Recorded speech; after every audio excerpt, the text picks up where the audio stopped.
Good afternoon. My name is Andriy Mavrin. I'm from Ukraine and the theme of my work is processing of tires by cryo-vibrating method. At first, we must understand why we need to process tires. For this, we have four main reasons. First one is reuse of materials, steel and rubber. Second, avoidance of materials shortage. Third, reduction of tire waste areas. And the last one is preservation of the clean environment. So we do this to use tires become not rubbish, but a resource of materials. Next, that we must know are the current problem or why processing of tires is important.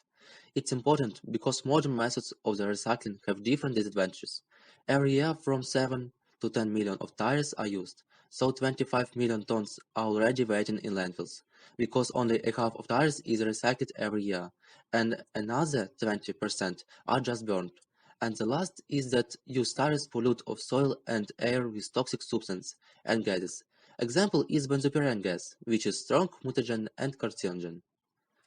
I said that modern processing methods have different disadvantages, the main of which are low power and as an example is electromechanical method, because it needs much time to change knife. Some methods as pyrolysis and another aren't environmentally friendly, and also many methods are expensive. An example is ozone knife technology. And the last disadvantage is losing of valuable properties of materials. It's situation when we lose properties of materials or all material, so we can't reuse it. And the example is biodestructive method. So in my work, I propose to use new cryo-vibrating method. At first, we must know what does the name of method mean. So cryo means that we cool tires in liquid nitrogen to temperature from -80 to -100 degrees of Celsius to increase the fragility of rubber and facilitate its destruction. We mustn't cool tires to less temperature, because fragility of rubber won't almost change. However, we will spend more money for liquid nitrogen. And the second part of name is vibrating. It's vibration of the tire at the resonant frequency of the vibration of the rubber, as a result of which it breaks down in rubber clamp and steel cord. And we found out that this frequency is from 6 to 8 kHz, and it depends on chemical composition. So to check if cryo-vibrating method works, we conducted many experiments in two ways. They are the same but have some difference. For the first experiments, we put the sample of the tire in liquid nitrogen to cool it. After that, we take out the sample and put it on acoustic dynamic and vibrate on a resonant frequency in a soundproof chamber made of wood and polyfoam to decrease a volume. After vibrating, we must put the sample of tires in liquid nitrogen again, because during vibrating for 10-15 minutes its temperature increased. And now pay your attention to video.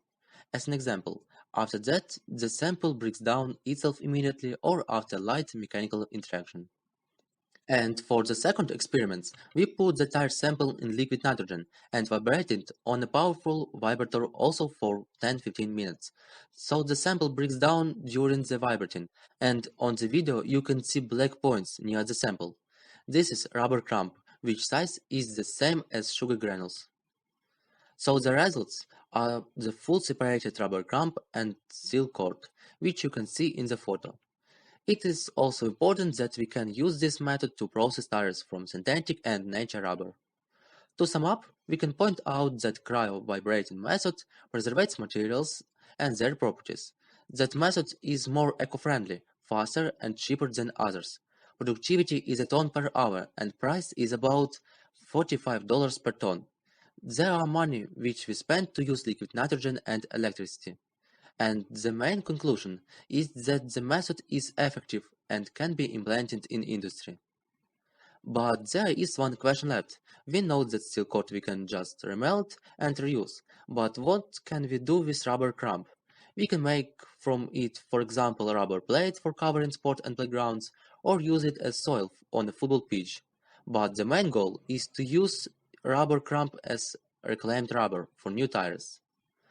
And finally, socio-economic potential of work, healthy environment, reduction of rubbish and landfills, using cheaper method of tire processing by about 25%, reduction of price of rubber, tires and other rubber products.